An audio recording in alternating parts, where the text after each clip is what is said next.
Good afternoon again, everyone. And thank you so much for joining us at our final waste management session. My name is Kalanithi Nesaretnam, and I'm co-founder of Climate Governance Malaysia. And I'm also on the steering committee of the CEO Action Network. And this webinar is jointly organized by CAN and CGM.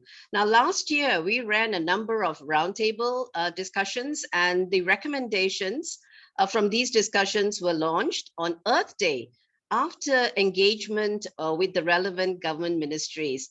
Last year, we didn't address the waste sector, but this is a very important area, as you will hear from our panelists today. And we have run this waste management webinar in a three-part series. At our first session, and I think some of you joined us in July, we discussed how corporations and consumers were addressing waste. At our second session, we addressed the idea of having smart cities and technology to address waste management and how these can help resolve waste issues within the community. Today, in our final session, we are having that very important conversation with the government, how we can all work together to what is coined now as the all of government and whole of society approach.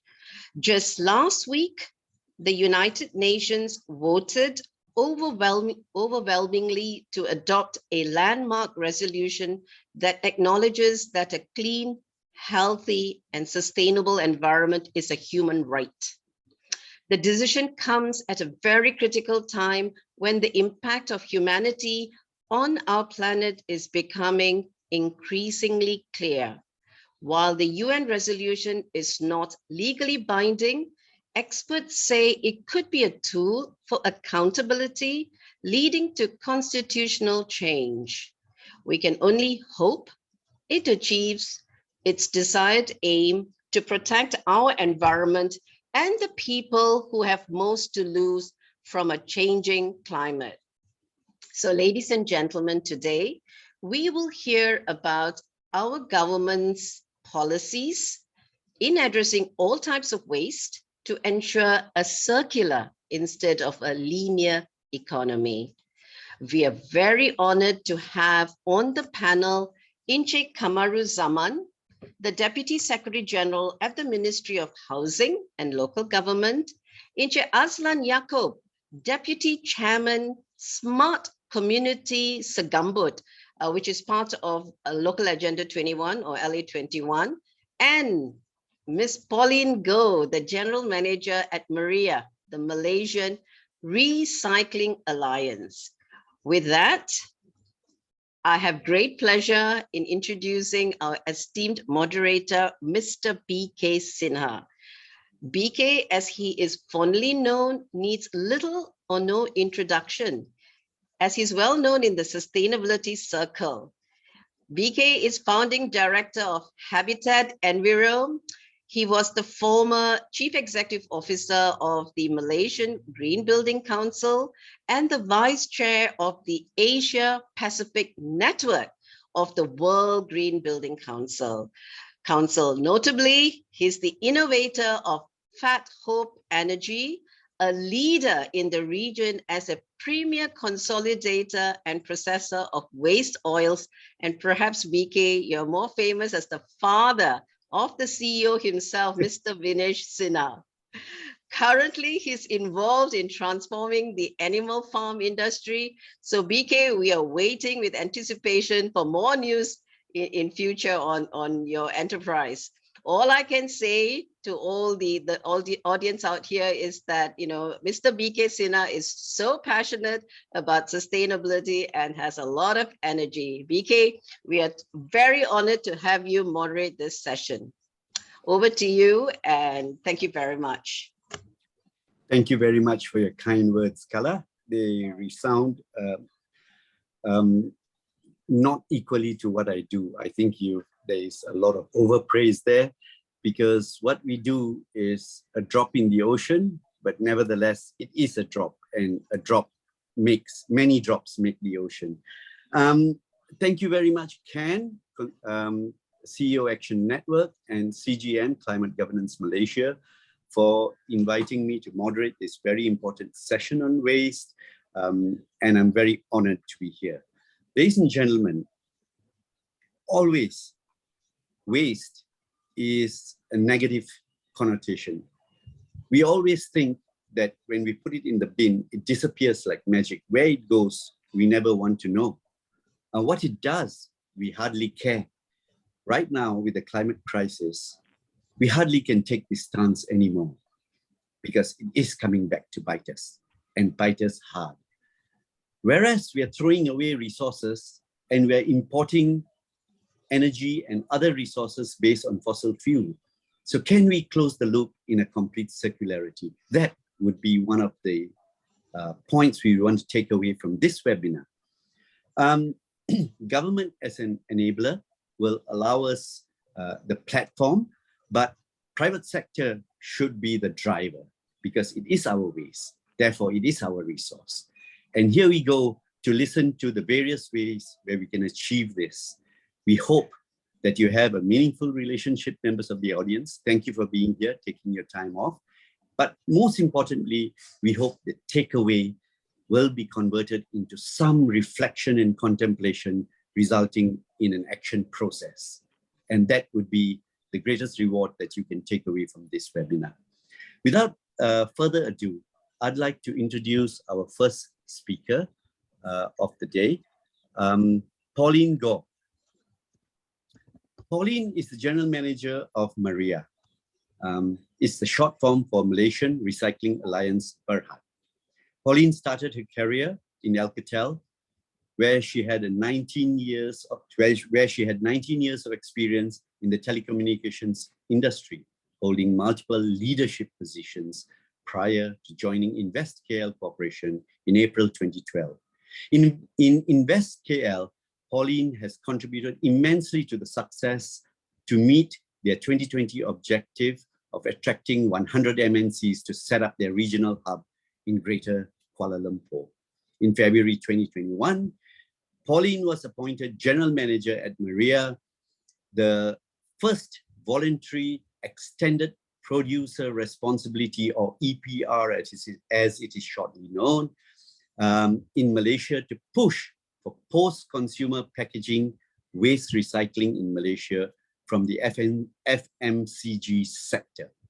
Pauline is the Vice Chair of Swiss Malaysian Chamber of Commerce, Vice President of the Belgium Luxembourg Chamber of Commerce in Malaysia, as well as the Vice President of the Serdang Chinese Chamber of Commerce since February 2020, as well as being a member of the Industry Advisory Board of Sunway University Business School since 2020. Ladies and gentlemen, without further ado, we hear from Ms. Pauline Goh. Over to you, Pauline. Thank you. Thanks a lot, PK. Firstly, good afternoon, ladies and gentlemen. Thanks a lot for joining this webinar. Firstly, I'd like to thank CAN CGM for organizing this very important topic on waste sector. I'm really honored to be invited to be one of the speakers for session 3 on government and policy. Saras, can you show my slide? So let me start off to introduce to everyone about MAREA. I think we are still a new kid in the block. We are still very new. So let me run through MAREA to everyone. Sarah's next page.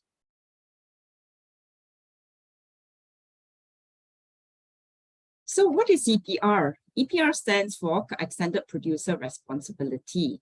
So that means that as a producer, we need to be responsible for the end of life of a product. So for the FMCG sector, FMCG stands for fast moving consumer goods. It's about the packaging.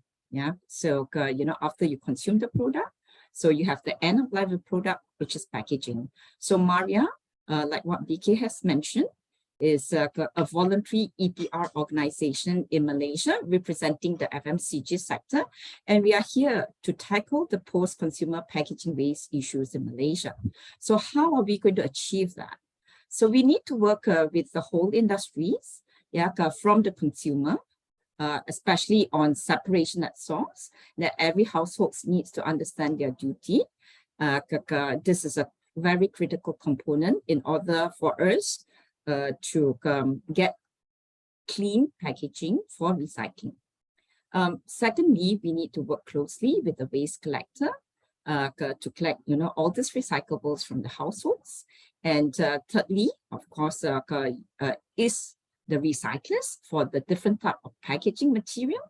And the most importantly is our government. Yeah, so I'm very happy that we have launched a few initiatives on EPR. Firstly, it was by EPU under our Child Malaysian Plan. Secondly, by CASA in the Malaysia Plastic Sustainability Roadmap 2021-2030. And thirdly is KPKT, who has announced the launching of the setting up of the National Circular Economy Council.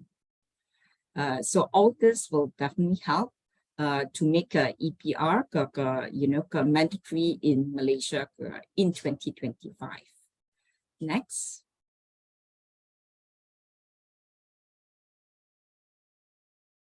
So when did we start, MAREA? So our journey, in fact, started back in 2019 by these 10 founding companies, which is Coca-Cola, Colgate, Dutch Lady, Etika, F&M, Mondelez, Nestle, Tetra Pak, Spreitzer, Unilever. And all of them has their corporate global goal, for ESG. So, so we believe that collectively we can come and help to elevate the post-consumer packaging from our environment to be recycled.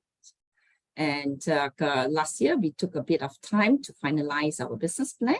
And this year, we managed to onboard new members, which are Lamsun Edible Oil and SIG, and the non-obliged industries, which are the associate contributors like Avery, Denison, Dialogue, Mako, MCC, NGR, Toyochem, and Veolia. So, Sarah's next. So what is our EPR approach in Malaysia? So as I mentioned, MAREA, we are a voluntary industry-led organization to tackle the post-consumer packaging waste issues in Malaysia. And we hope to implement a cost-effective and efficient method to collect and recycle all this packaging waste. And we definitely need funding. So, all these contributors that we have is providing us, contribution or levy, EPR fees to help us to run our activities. And, we are all made out of professionals to make sure that whatever we collect, and for recycling is properly audited and accounted, and we will have a full transparency to run MAREA. So what we don't want to be is that we are not an operator of waste collection. Neither do we want to operate a buyback center or drop-off center.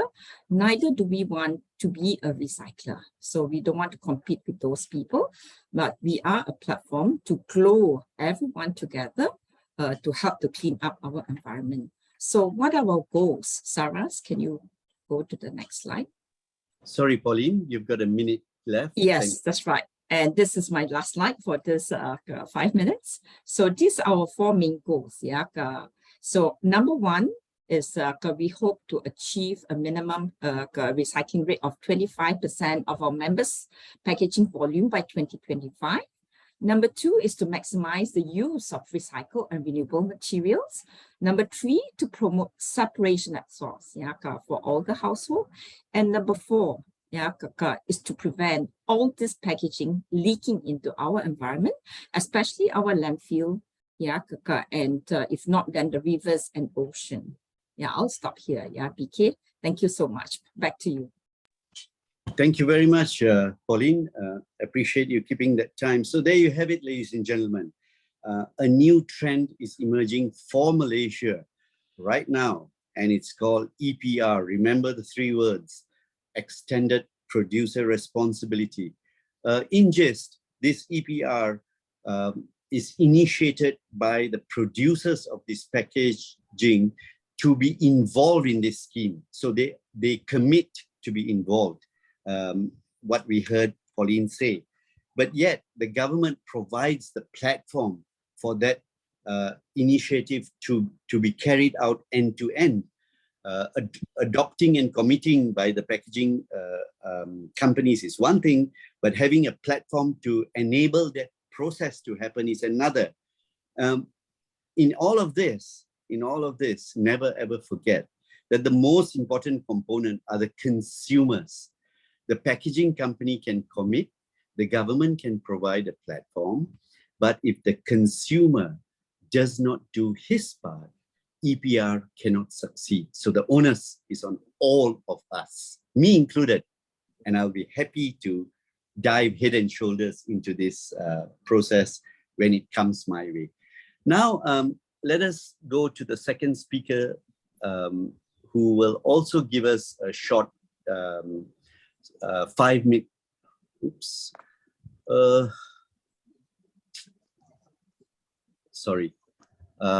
who will also give us a short introduction. Let me see if I can pull it up here.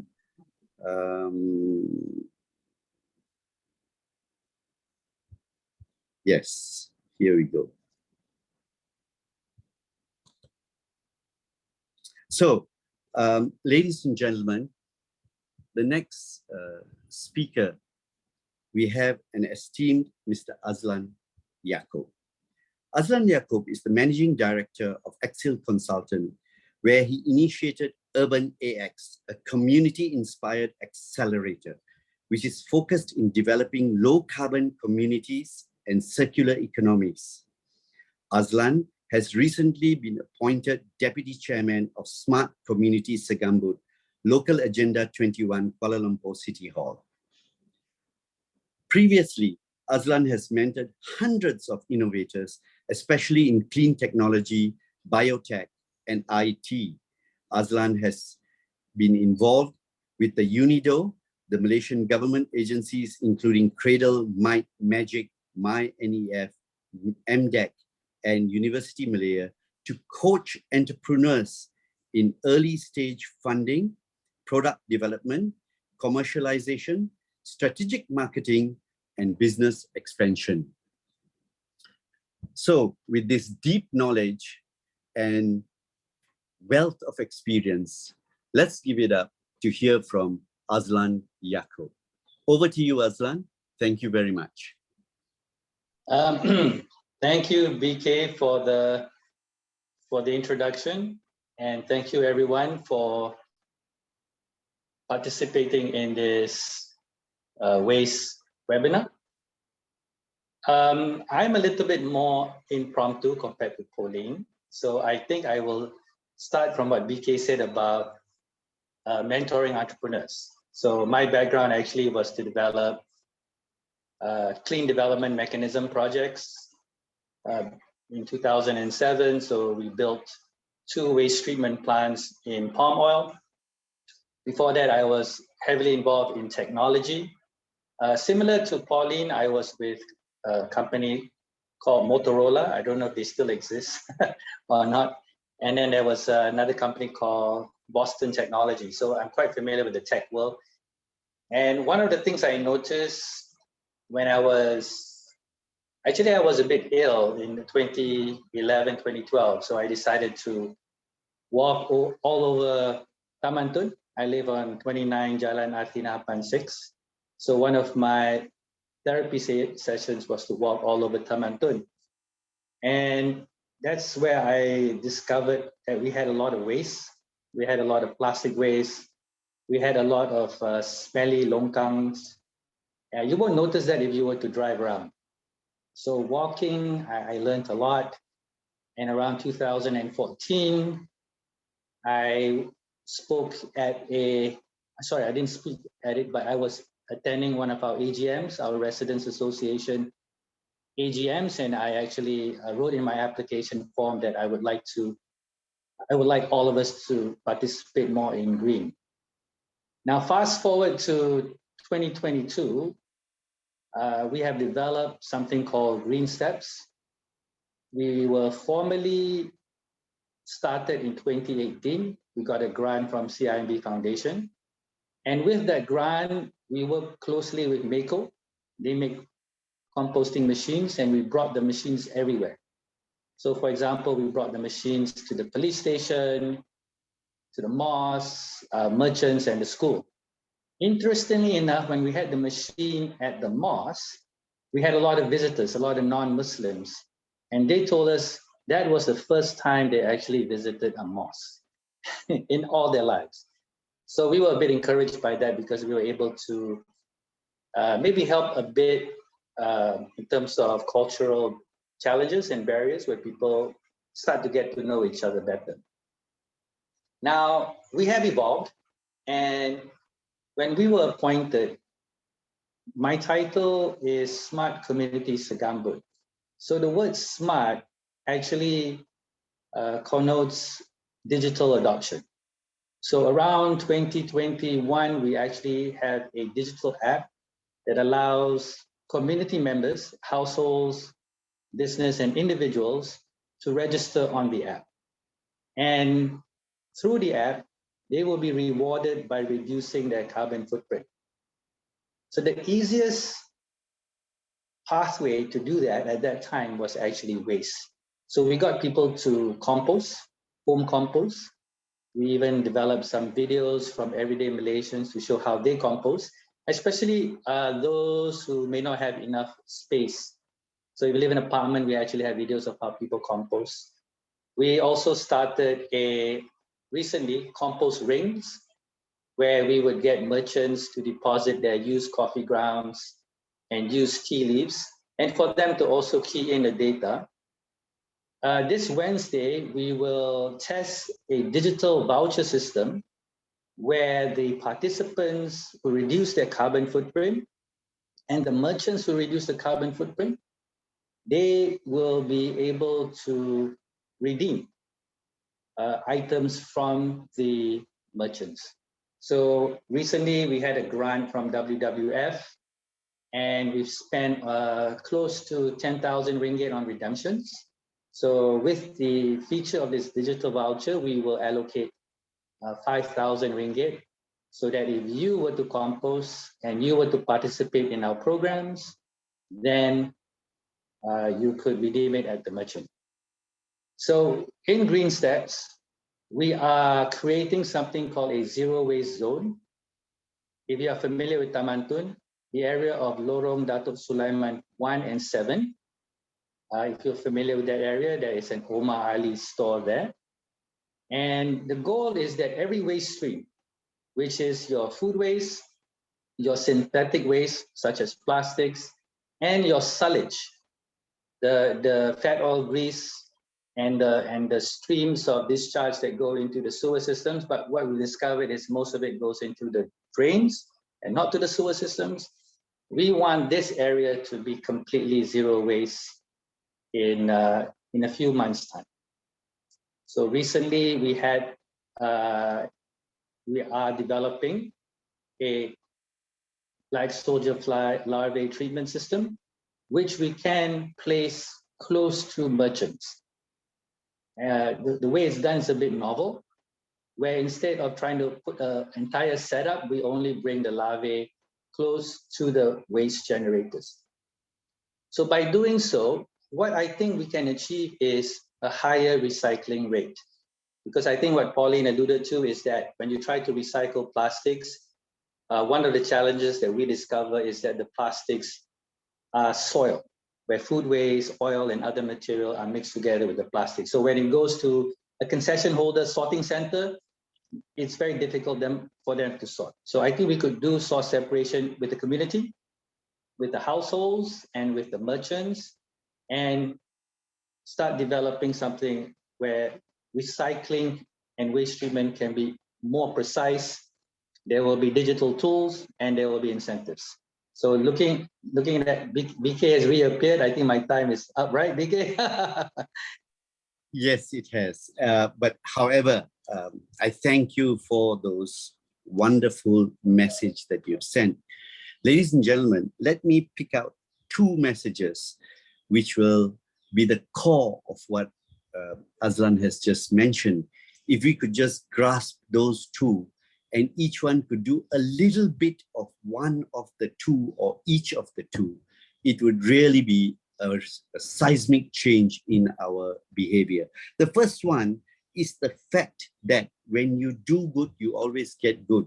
You try to improve the environment. There's people, planet, profit. But when you try to improve the planet in placing your composting machine in the mosque, you get a tangential reward of a social benefit of better understanding other cultures.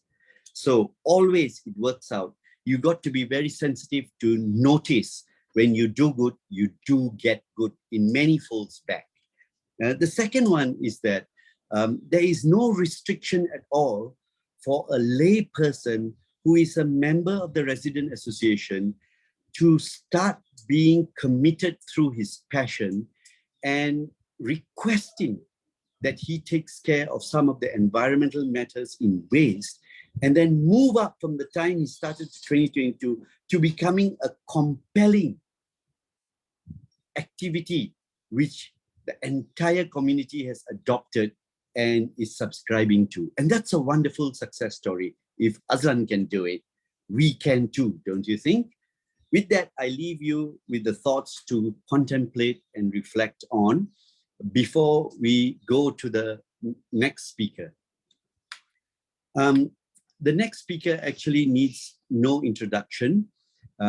He is the Deputy Director of KPKT, and he's in charge of planning and sustainability. But for and behalf of him today, will be presenting his paper, will be Ms. Margaret Puyo, Deputy Undersecretary, Urban Sustainability and Green Environment Division. Actually, more interestingly, she's in charge of circularity, which is the end game to our waste program. Really, all our waste solutions will be resolved if circularity is achieved. She has 20 years of experience in the civil service, her first posting being Ministry of Home Affairs.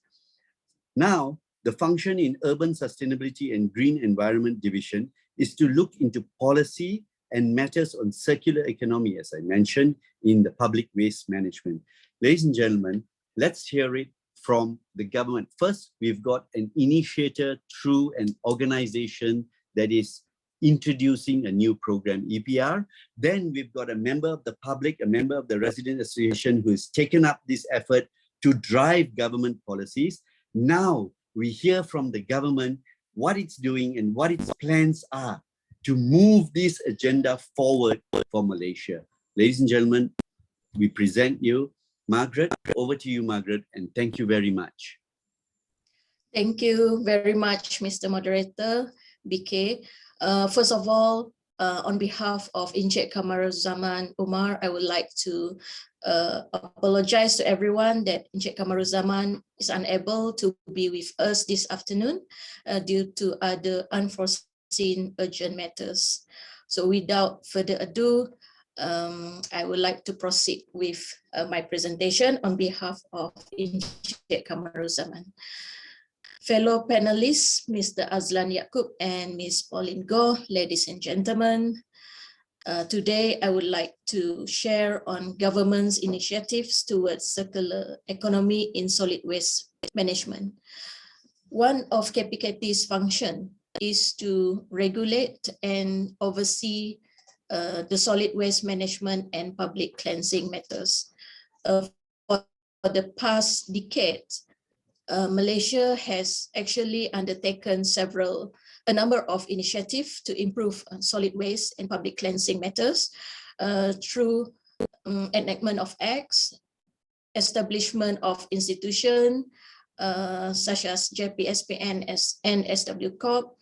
And we also introduce and implement policies that is Dasar Pengurusan Sisa Pekerjaan Negara and Dasar Kebersihan Negara.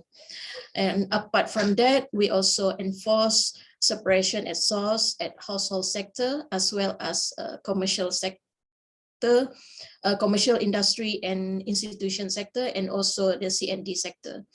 And All these initiatives taken are to ensure the effectiveness and the efficiency of solid waste management in Malaysia. And currently, under the 12th Malaysia Plan, from 2021 until 2025, there is a comprehensive development plan that introduced several reforms to ensure sustainable economic growth. All the strategies and initiatives in the plan are aligned with the 2030 Agenda for Sustainable Development, SDG. And under the RMK 12, Theme 3 in Advancing Sustainability, the concept of circular economy will be adopted to address the challenge in balancing socio-economy development and environmental sustainability. Therefore, in KPKT, our way forward is to adopt circular economy concept in solid waste management. Okay, next. Ladies and gentlemen, currently the concept of waste management in Malaysia is more towards linear economy, which traditionally follows the take, make, dispose step, which means that we use the raw material to produce a product, and after the product was used, it's normally be directly disposed to landfill. And this linear economy has a profound impact on the environment because the available resources will be depleted. However, starting from 2021, KPKT is moving away from the conventional activities of economy, namely the linear economy, to a more sustainable circular economy model. And KPKT has identified some low-hanging fruits, some strategies, short-term strategies that can be implemented until year 2025. Okay, the 7 strategies that we plan is to accelerate the transition from linear economy to circular economy. First is the establishment of national platform to address the issues and challenges related to circular economy implementation in Malaysia. And as we know, currently there is no single platform at national level to discuss and also to address the challenge as a whole nation to embrace circular economy initiative. Secondly, the ministry will continue and improve the SEPA program, the communication, education, public awareness, because we recognize SEPA is a very important program that we must continue. For example, through SW-Corp, there are numerous of programs such as the ZICOM program, now is known as COSIS, the separation at source programs in 3 main sectors, the 3R campaigns, and apart from that, SW-Corp is also working together with various NGOs to conduct SEPA programs. As for KPKT, we are also actively engaged with industry players, association, universities to collaborate in circular economy initiative. We also are very open in facilitating circular economy project initiated by private sector. And at the moment, we have a few strategic and smart partnership and collaboration with local and international agencies, such as the Ministry of Environment of Japan in solid waste management. And in these next 3 years, we will focus on circular economy. And secondly, we also have a strategic partnership with MAREA in EPR. And apart from that, we also working closely with UNEP, United Nations Environment Program, in developing food waste index. Okay. Thirdly, KPKT is in the stage of reviewing the Act of 672 to enhance the implementation of circular economy initiative in solid waste management. As example, we are looking into some sections related to signing of agreement, recycling, separation at source, and EPR. Okay. Number 4, KPKT is preparing a guideline for the development of West Eco Park. Actually, we has finalized the guideline, and the guideline will be available as a reference for developers, for state governments, and other agencies that who are interested to develop West Eco Park starting from year 2023. Margaret, Yes. maybe we can do 5, 6, and 7 because EPR has been spoken about, and then circular economy and also integrated waste treatment plant, which is a very interesting thing during our discussions. Okay. Is that possible, Margaret? Okay, all right. Yes. Thank you very much, Margaret. Okay. Ladies and gentlemen, here comes the most important part of this webinar. If you don't question everything, your time here would be compromised. To benefit from it, please ask us any burning questions in the Q&A box. There are 5 right now, which I will address straight away. You notice in Margaret's presentation, we already do not need to drive as public a requirement where waste treatment and management has to go towards. They've done all of it. They've even got a 5-year plan. But if the public, if the citizens of Penang, for example, don't pressure their government to follow this plan because they haven't signed up to the National Waste Management Act, then this plan will misfire. It is our responsibility to look at this plan, evaluate it, and decide if this is the future of waste management we want, and then put pressure on our state governments to complement and to enable KPKT to have a nationwide rollout. That would be a great thing for us to do as our responsibility and commitment towards this effort. So let me start by asking some of the questions in the Q&A box. The first question by an anonymous attendee is directed to MAREA. And the question is, in what capacity can MAREA assist a company who wishes to expand or improve their waste management efforts? Pauline, over to you. Yeah, thank you, BK. Yeah, so MAREA, we are looking at post-consumer packaging. Yeah, so I'm sure you can find my contact and you can go to MAREA's website to contact us. Is that, you know, we are, like I said, that fully focused on post-consumer. But if your company is, you know, looking at how to implement or encourage collection of recyclables, yes, do reach out to us. Yeah, there are some program already, you know, in place, not by MAREA, by other people that we can share with you. Thank you.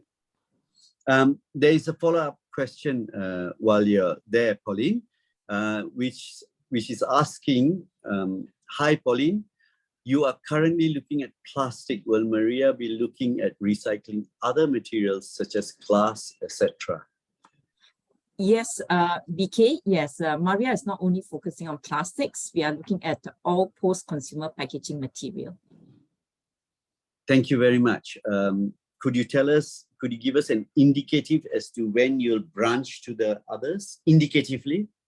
Yes, I think in the next session, I'm going to cover on our activities, and, you know, I'll share with you, because based on the activities that we are going to do, yeah, we will collect all post-consumer packaging, whether it's plastics, it's paper, it's glass, it's metal, yeah, even inclusive of e-commerce packaging. Thank you very much, Pauline. Yeah, welcome. So let's look at a question from Devni Ashraya. The circular economy transition still seems waste management focused. How can the government influence the adoption of new circular business models across large corporations, SMEs, and startups? Devni, I'm sorry to say that we are really struggling for time to finish by 1:30, and this is larger than waste. We are here to talk about waste. I'll be happy to engage with you directly to answer this question privately. Secretariat can give you my contact if you so wish. Thank you, Devni. Next, there is an anonymous attendee asking, in 2022, we see that KPKT will review and amend Act 672. What will be the new input? There is a whole range of questions and burning questions I have and many other people have voiced around 672. Can I ask, please, for this anonymous attendee to just wait for it? We'll give it to you in a minute. Thank you very much. We have a question from Ms. Goh Siok Mei. Thank you very much for this question, Ms. Goh. What are some of the programs and addresses citizens' involvement and benefit from KPKT's circular economy planning and transition phase? So practically this question is, what can we do to help your process? Would you like to take this question, Margaret? You're on mute, Margaret, sorry.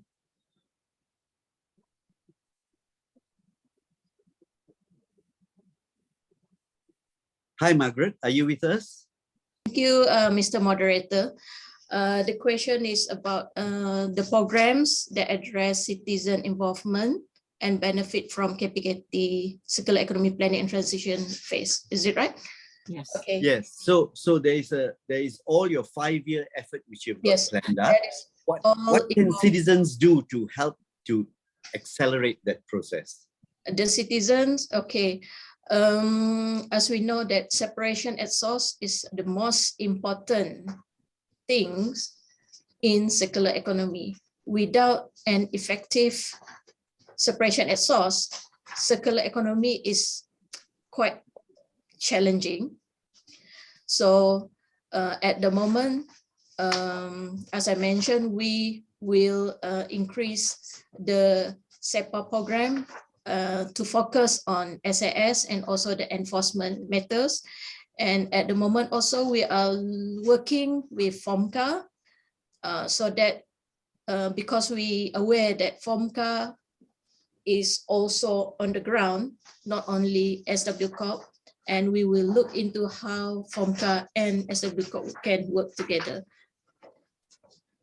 Yeah, thank you very much. Yeah, citizen. Thank you, Margaret. Yeah, thank you. Thank you, Margaret. Sorry for that.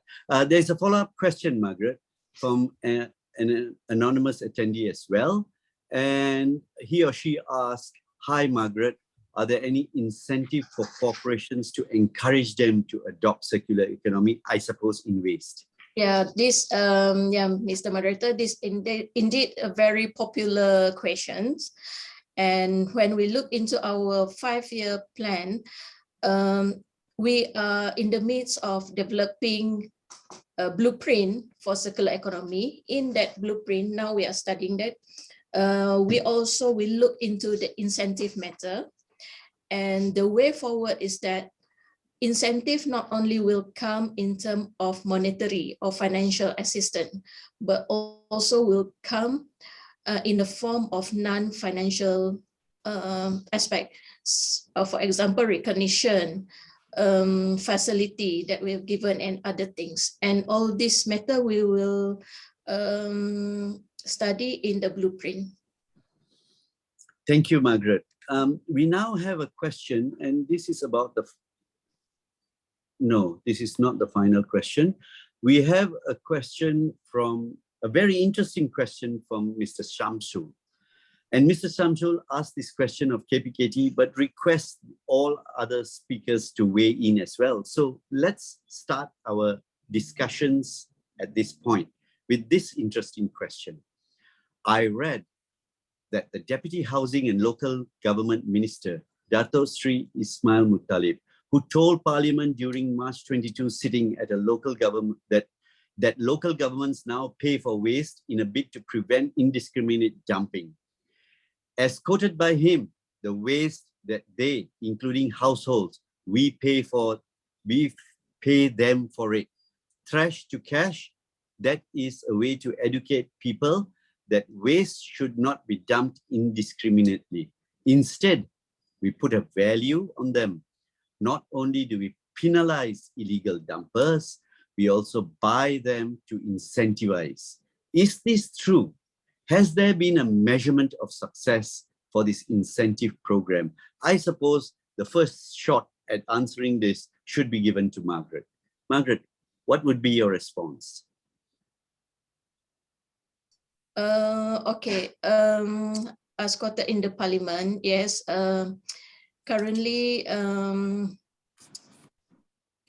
we implement it, and in terms, what I can say now is that we will look into the matter and also to study how we can improve all the operational side of implementing the mechanism that we have now. So actually there is not much that we can say about what mechanism that we put forward until the study on our blueprint ready by end of next year. So it will be a big surprise for all of us, I hope. I hope a pleasant surprise. In fact, I think it will be a pleasant surprise. So is Trash for Cash one of the initiatives that you're thinking of carrying out? Mr. Moderator, yes, it is one of it. Thank you very much. I would like to ask Azlan first, because I leave the best for the last. Azlan, what is your view on this Trash for Cash? The way you do it now is, I believe, and correct me if I'm wrong, is more out of passion and care for the planet while seeing some benefit out of it.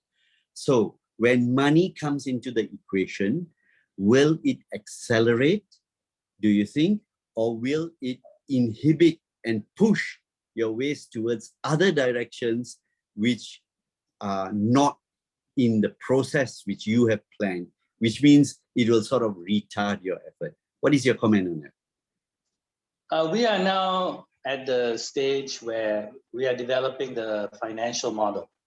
Now, the financial model can end up in two different directions. One model is what I call the socialist model, where the ones that make money, for example, used cooking oil, tends to generate more money for the least amount of effort.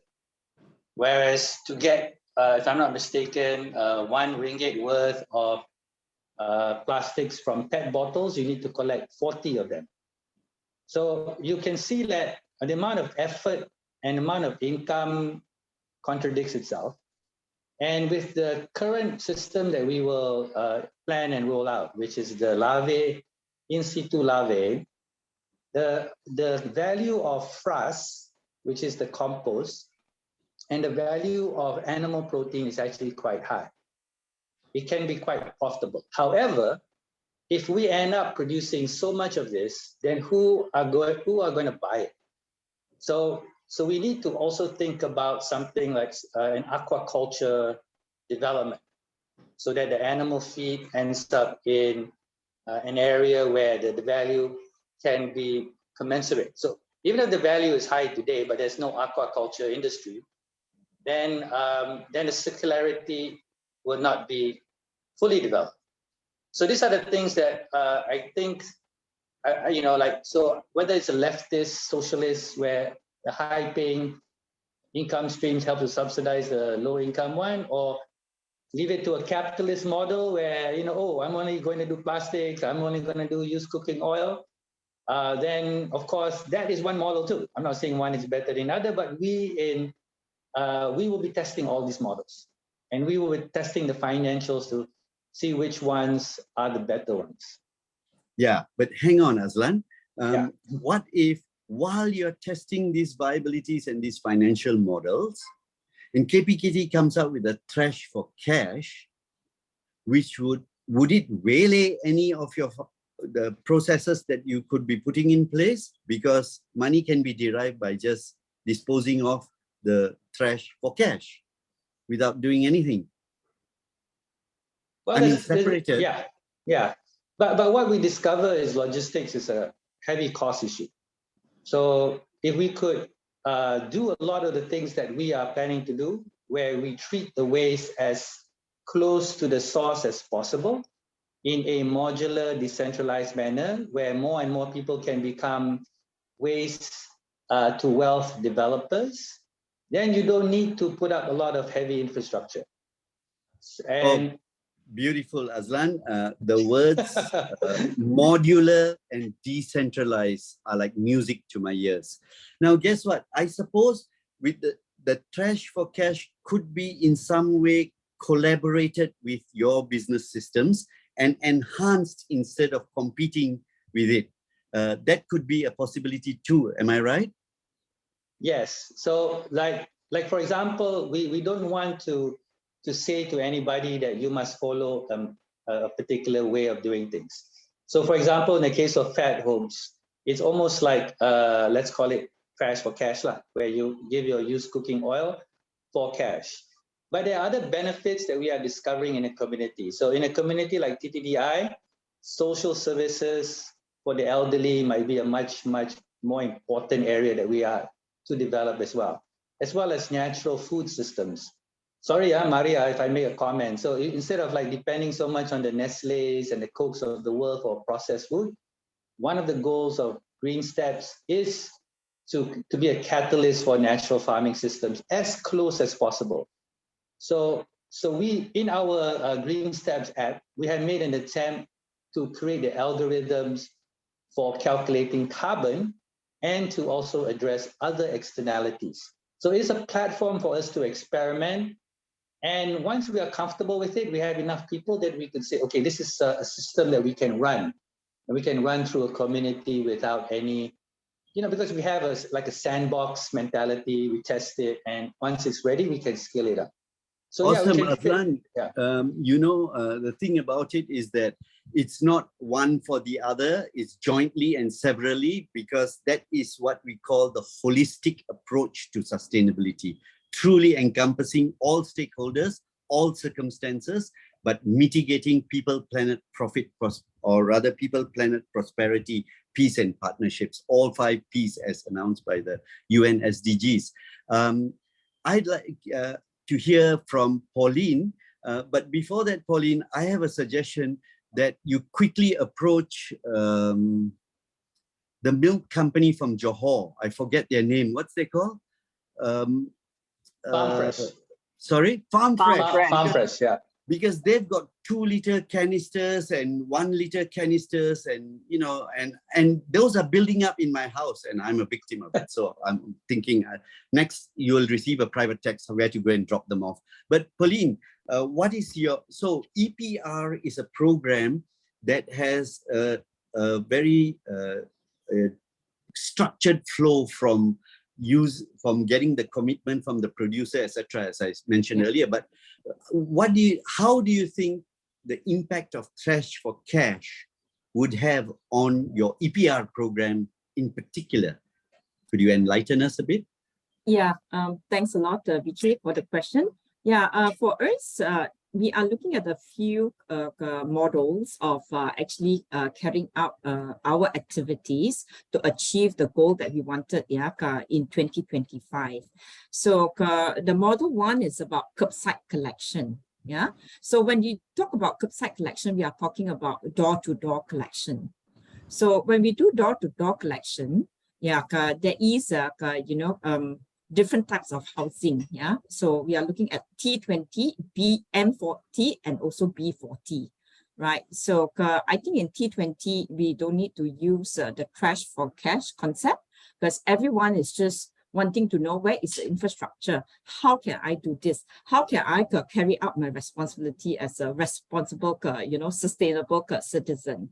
So that's why we are still looking at, do we do it for all? Yeah, or we only cover the B40 because we know that in order for us to do that, to attract the B40 to do separations at source at home, we need to have some incentive for them. Yeah, so we are looking at that.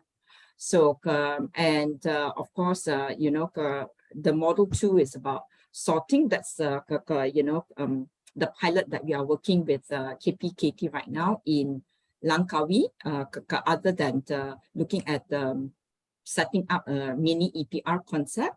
we are looking at how to support also the concessionaires, yeah, in the green states. Like, Puan Margaret has mentioned, 7 states in Malaysia, yeah, that we have actually implemented, separation at source in 2015 in the 7 states, yeah, the green states, on the right that you can see. So these areas today, the concessionaire has already provided the +1 collection for all the households, yeah. So we are looking at how we can actually complement or support the concessionaire to make sure that all the +1 recyclable collection from the house are properly sorted to be recycled. Yeah. Thank you. Yeah. So that's why I said that for us, it's not firm up yet, but definitely there is an element for trash, for cash. Yeah. Thank you very much. You know how time flies when you're having fun. There's never enough time for these discussions. Sadly, we are almost at the end of our session now. So a quick rapid fire question, and Samsul promises this is his last question to the speakers of the day. Here we go. Currently, there is no landfill tax in Malaysia. Recycling is just nice. I like that sentence. Landfill tax is the game changer. Revenue collected can be used to go for green initiatives. Also, waste subsidies must slowly be abolished too, to finally encourage people not to waste. I suppose it's not to waste waste. These services could be taken for granted. Also, there is an anonymous question, and we'll take both of it in together in the interest of time. What would be the channel and steps for citizens to influence our own local government to follow KPKT plans? A little bit of an answer within the question here. Margaret, would you like to comment on any one of these 2 questions or both? Okay. Yeah, thank you, BK. Yes, of course, now currently there is no landfill tax in Malaysia. And yeah, recycling is just nice. And we hope that we can achieve 40% of our recycling rate by 2025. And actually, for this year, we are achieved 33.17% compared to last year, 32.52. So our recycling rate is increasing. So it is very encouraging. And I hope all members to keep on to help us in campaign for recycling. And secondly, with regards to with regards to the question which says what would be the channel and steps for citizens to influence their own local government KPKT? Okay, all right. In local governments, actually we have a platform that is called MNKT, Majlis Negara Kerajaan Tempatan. Kerajaan Tempatan, and in that we use that platform to discuss with all the state and PBTs, and also in our 5-year plan, we plan to establish the Majlis Ekonomi Kitaran Negara, that now we are in the final stage. We will put up cabinet papers on it for the endorsement soon. By end of this year, we hope that we can establish that National Council on Circular Economy. And for the non-Act 672 state, why they do not subscribe? Okay, actually, in our constitution, under the federal constitution, cleanliness matter is stipulated under concurrent list, and therefore states are not mandatory to adopt 672. And for those who are not adopting 672, they are under the purview of Act 171. It is under Local Government Act 1976. It is still under KPKT. So in circular economy, we are looking into how we can expand Act 172, the clauses, all the clauses that related to circular economy, that we will look into also to include it in Act 171. And not also that, we also in the midst of to engage Sabah and Sarawak, so that they also together with all of the state to implement a circular economy, because under Sabah and Sarawak, they have their own ordinance. I hope this answered the questions. Oh, yes, beautifully too. So there you are. We have hope and we have faith that in time to come, as short at the end of this year, we will see some seismic change that will give more power to the states, to the act for the states who do not want to adopt, but will be involved in the whole process of circular economy as well. Thank you for those final words, Margaret. I appreciate that. So with that, in the interest of time, in 2 minutes, Pauline, what would be your final words to the audience today? Okay, thanks, BK. Yeah, my final words to the audience is let's do our duty as a citizen. Like what Puan Margaret has said and also Azlan has said, all of us need to do our part on separation at source. Yeah, so without separation at source, we cannot achieve the circular economy that we want. And for us, we are looking at, packaging circularity. If we cannot collect, all types of packaging bag, we cannot recycle them and make them into another packaging. So although you can see that, not all the states have implemented or enforced separation at source, but surely, KPKT is studying it. One day it will happen so that, everyone can do their part and, separate their waste so that the collector come and, we can collect, all the recyclables for recycling. Thank you so much, Vicky. Thank you, Pauline. Hope is something we humans have, and we change hope into reality with efforts from everyone participating. Yes. With that, I'd like to hear the final words from the ground up person, the one that took the problem by the horns and dealt with it. Azlan, tell us what would be the final takeaway for you, for the audience. So what I would like to talk about is a vision. So you look exactly at the area that you control, like if you control your house or you control yourself or a business, think about every element. For example, can you also generate energy? Can you harvest water? Can you grow food? Can you allow your space to be made available for others? And of course, the waste one, from a urban X perspective, because we develop green steps, it's the first one because for us, it's actually the easiest one for the community to wrap their heads around. So when you start with the waste and you generate some income and some value, whether it's in the form of trash for cash, used cooking oil, or carbon, because we're looking at a carbon market for the food waste composting as well. So regardless of where that money comes from, we want that to be the first step. And eventually, every individual, every household in Malaysia can address all the issues that affect us, like climate change, environmental degradation. So it is actually a cultural shift. And so I'm very happy to see that KPKT has a national blueprint. I'm extremely happy to see that MAREA is able to organize some of the largest corporations in the world so that we can address it. And I think this is just the beginning.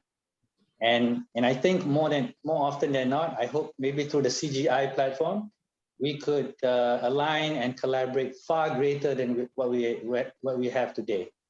And the last thing I would like to, and one more thing. I understand how government works. I understand how big corporation works. Where I come from is from an innovation mentality, and to get people involved rapidly and quickly. So I hope that we could embrace that as well and not fear it. I feel that sometimes there is a bit of fear when entrepreneurs try to do something and there's a lot of roadblocks and obstacles. So I think that pathway, is extremely important for us to start developing. And it's already here because I'm here and we have at least one pathway that we can cross towards the other side. Thank you, everyone. I am very sorry. I have been informed that I have made a huge mistake.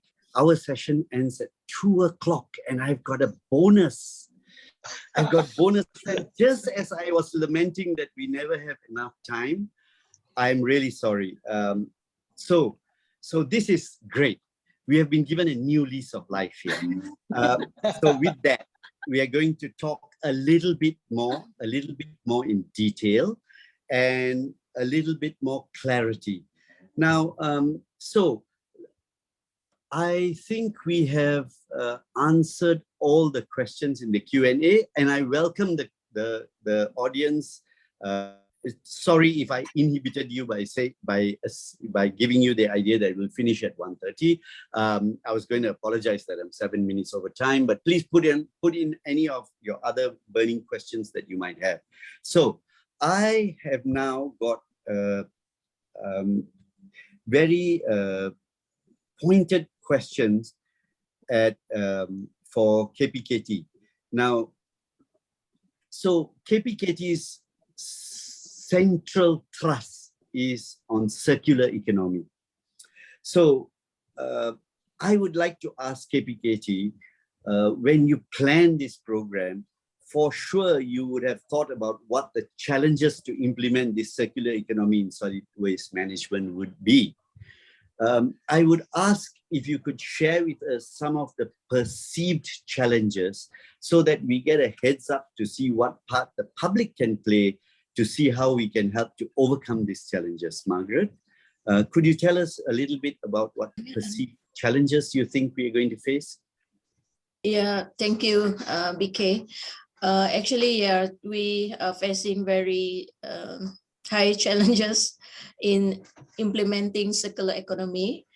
The main challenge is that to implement circular economy comprehensively in all states in Malaysia. That is the most challenge just that we face right now. And as I said just now, there is no single platform to address the challenge. And beside that, we are also looking into how to reduce the government burdens on financial matters. And the most challenging as well is how to foster a community attitude of maintaining the cleanliness and also to participate in the separation at source program. That is the most challenges for us. Yeah. Thank you. Azlan, have you faced, I know that you are trying to circularize your initiatives as well, and close the loop. Not definitely zero to landfill is one of your targets, and therefore by default it's like almost a circular economy. Do you think, could you please share with us the challenges? I hear Margaret say that one of the challenges is mindset change, which is a big one to take. Is there any other that you could name? Okay, we follow a particular methodology. It was developed back in the 60s and it was popularized in the 1990s. It's called it's from a book called Crossing the Chasm. So in that particular book, there is a bell curve of adoption. So the way like for example, in Silicon Valley, everyone knows this model. They've been adopting it, and that's why Silicon Valley, if you were to compare everywhere else in the world, they are some of the most successful companies in the world with the highest valuations. And of course, some of them like Google and Facebook and soon to be Tesla, they have such incredible influence all over the world. So they know these methodologies far greater than I do, but it tends to be a clustered environment. Whereas in Malaysia, you do see one or two companies here and there that do very well, that have incorporated some of these ideas. So what I've been trying to do since 2015 is to develop for lack of a better word, a book or a template using this methodology and how we could develop a low carbon economy. And we are now starting our second initiative on mobility and accessibility using sports as the catalyst. And we are targeting extremely, let's not call it extremely, but youngish people in their teens and their 20s to be the constituent, the first early adopter. Now, in the case of waste, our early adopters are going to be Western-style cafes and restaurants. Why? Because they have a coffee machine.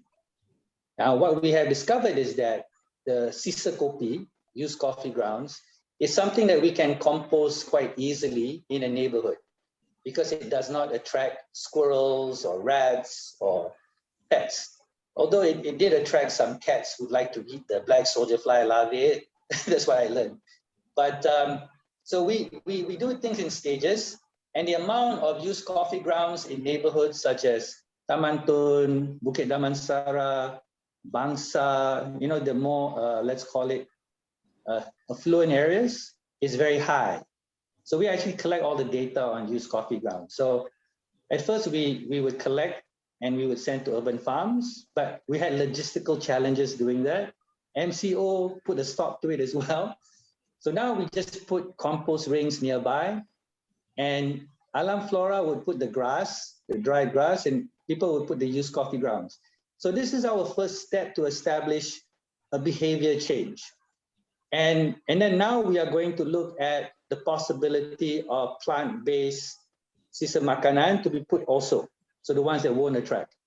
And after that, there will be waste streams such as meat and bones. Now, originally we were looking at the composting machines, biogas and all that. But with the larvae redesign, we are going to experiment with that for the next 2 or 3 months, see if that works well enough. And once we have all these things working well, plus the silage, and that's where Fat Hopes can help us as well. Once we establish all the behavior change, then we can scale it up. So we scale it up in an affluent area because of the psychographics, the adoption. So instead of going straight to the B40s or all that, or in areas where the waste streams are difficult to handle, we go and set that mentality with the people. So I think this is something that we can offer KPKT and MAREA as well, where the adoption modeling, the design and understanding the behavior will make this more efficient. So it's all about efficiency at the end of the day. It's about money. So you don't want to spend a lot of money on campaigns, awareness, etc. Yeah, you want to do it in a low cost way. Yeah. On that note, Azlan, would you mind if I collected all your coffee ground first and processed it before I hand it back to you? Because guess what? It's got 2% oil in it, and I can squeeze that out and use it for biodiesel. Yeah. So guys, for the next part, we've got about 15 minutes left. I'd like to throw an idea, which is an idea I designed some time ago. And I would like to hear your comments, and I would like the audience to also participate and give their comments about this idea. So the idea which I had is to target high-rise residential buildings, preferably B40 first, because I found from experience B40 are the most agile, and even if the reward is small, they work very diligently to do it, to teach them how to separate, but separate only in two fractions, the organic fraction and the non-organic fraction. Okay. Now what will happen here is the non-organic fraction will automatically become clean and dry. Now from this non-organic fraction, a small fraction of sanitary pads and Pampers can be separated and sent to landfill. But the rest will, I believe, and I've tested this, the recyclers will pay a higher amount of money for it because it's clean and dry, and they got to expose less of their resources and labor to clean it. So we can do a weekly auction. Then the organics come down, and every day, the same stream that brings their garbage down is only 2 flows. One is organic, one is inorganic, without much disruption to their waste logistics. But when it arrives on the ground floor, it goes into a biogas machine, and the biogas machine produces methane. That methane goes into a small genset like the Pasar Malam genset, or maybe a little bit bigger. And that genset powers up all the corridor lighting, which is now LED. And many of the B40, and slightly higher than that, even the M40, in their corridor as dark, where there are sex crimes taking place, and it's just not secure. People don't allow their children out when it gets dark, and all these social issues are there because the bulbs are not changed. Now, when you've got free electricity, within inverted commas free, you got this social improvement as well. I would like to hear all three of your comments, starting with Pauline. What do you think, any impression that you have, and you know how many high-rise residentials we have in the Klang Valley to start with, in Penang then, and in Johor Bahru, and how much of critical mass of the population we can cover and take the load off KPKT spending money on landfill tipping fees. What's your comment, Pauline?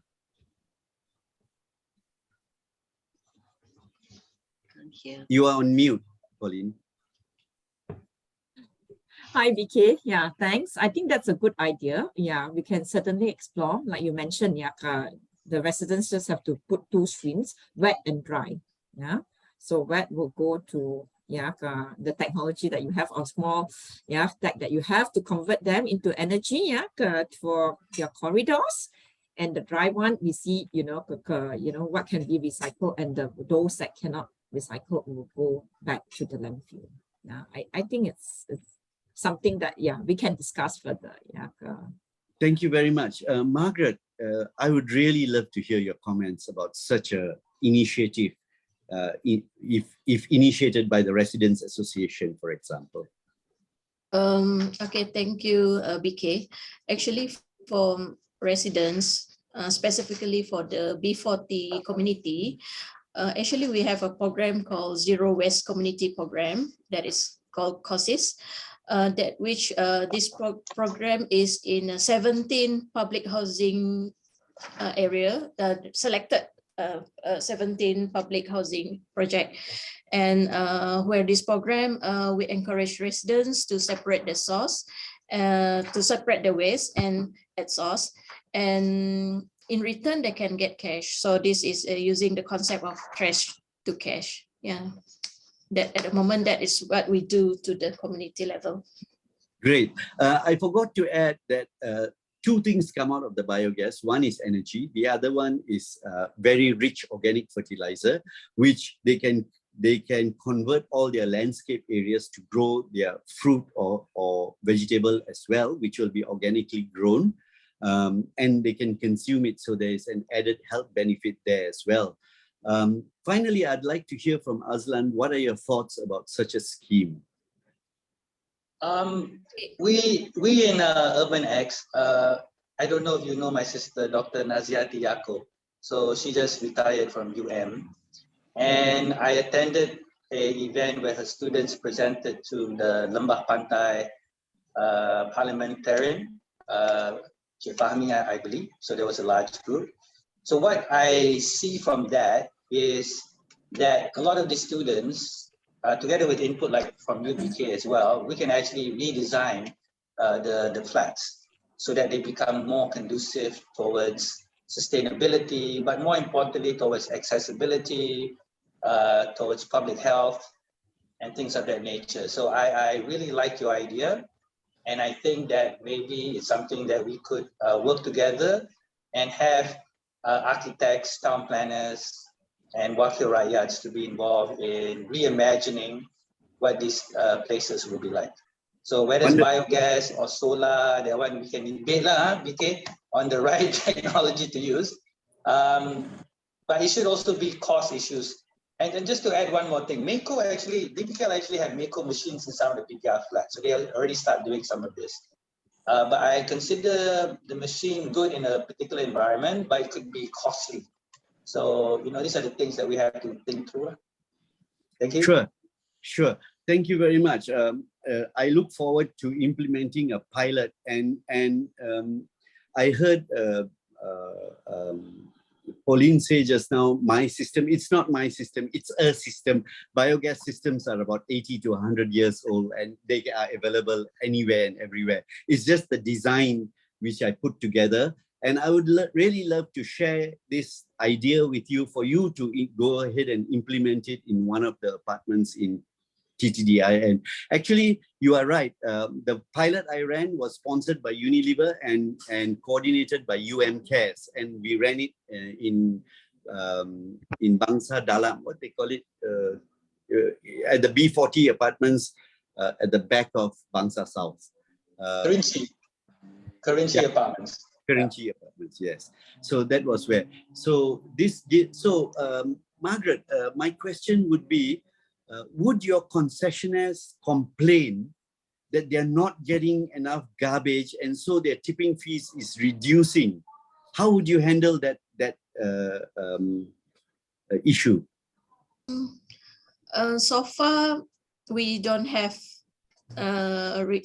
received any complaint from our concessionaire regarding the... No, you haven't, because we haven't actually started a large-scale deployment of this thing. But I'm asking hypothetically, how would you handle if a concessionaire says suddenly in Taman Tun from 50 tons a week, we are only getting 30 tons a week and our income is reducing?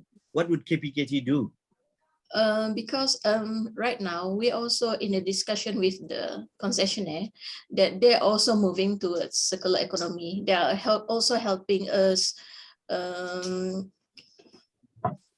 in recycling and also to provide some bins, like Roro Tong at common area and so on. Yeah. At the moment, we don't receive any complaint yet. Yeah. That's great. I'm sure we would always collaboratively try to include them, and maybe they could be the point to handle all the dry waste in collaboration with MAREA as far as plastics are concerned, and they would have this additional stream, albeit reduced in activity or changed in activity, but still maintaining income from there. I always say to people that business has got risk. It's got increase in raw material risk, act of war risk, demand and supply risk, trying to find employees to work risk, new technology risk. But if you look at all these risks, your concessionaire doesn't have a single one of these risks. He doesn't have raw material risk. He doesn't have people to work risk. He doesn't have equipment risk. He doesn't have act of war risk.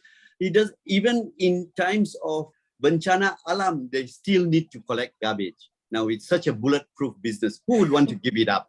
We'll have to try to find better ways to try and persuade them, isn't it? Now, I come to the last part of this interesting webinar, and I thank the audience for sticking on with it.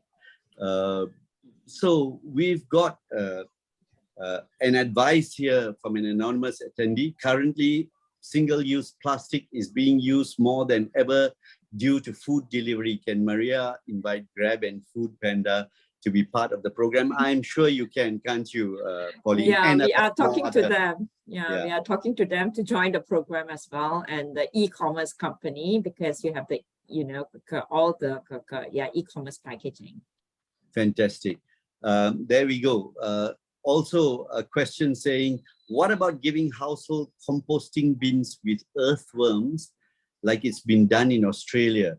One of my experiences in my visit to Australia was they had different types of bin for different days, and there was nobody operating the system except the truck driver. You'd have to put the bin in the exact located place. If you put it 6 inches away, they won't collect your garbage, because when you put it there, the truck drives up, an arm comes through, lifts your bin, and as it tips the bin over, your cover of your bin opens, and there is the address or the barcode of your house, and a camera is taking photographs as to whether you mixed your waste or not.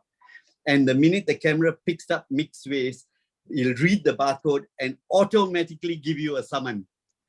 So we don't have those sort of sophisticated systems. Neither people are yet ready to carry out that kind. It's only good for landed property, which they have a lot more in Australia, being a much larger country. We have a lot more, I think, high rise and medium rise, which we can think about other strategies.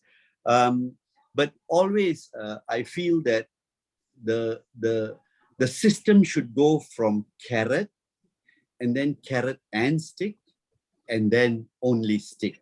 So where we are at is very, very important for us to know.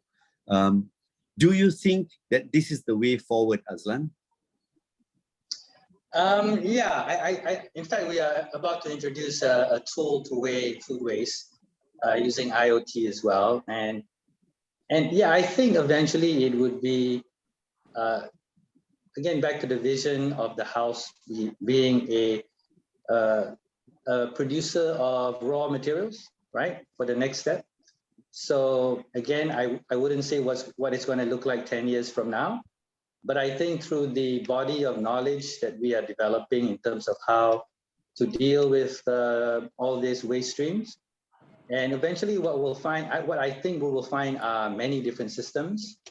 There will be an element of market forces involved. So maybe the way that Food Eco-Tier, Eco Garage does it, where it becomes very community centric, where the raw material, like your farm fresh bottles, we even have a local EPR project that we are planning to do. Maybe I can talk to Pauline later about it. But basically, the cafes have two streams, which is coffee and milk. So the milk bottles, we plan to create plastic sheets that can be turned into furniture. So again, maybe the Australian model might work in Australia. Maybe we have a more of a hybrid system because we are maybe more urbanized. And this is where Green Steps comes in. We don't say that this is what we think is going to happen. We collect data, we get a bunch of participants to come in, we try it out, see what the financials look like. And then if we feel that this is the way to go forward because the financials support the model, then we would encourage equity participation by talking to private equity, venture capital. And we even have a scheme that we plan to launch soon where corporates can also be involved through our platform. That's just awesome. Yeah. So that, I hope that answers your question. Yeah. It definitely does. Each man for himself and God for us all. No silver bullet, and one system doesn't fit everything. Typically applicable to sustainability as well.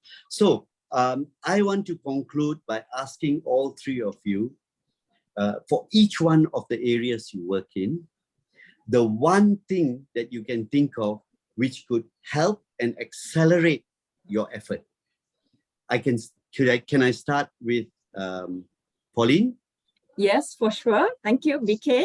So the only thing that I want from everyone here is help us to spread about MAREA, because we need more funding and we need more members to join us in our effort to collect and recycle post-consumer packaging waste. Thank you so much, BK. So there you are. Pauline asks for greater awareness of what MAREA does.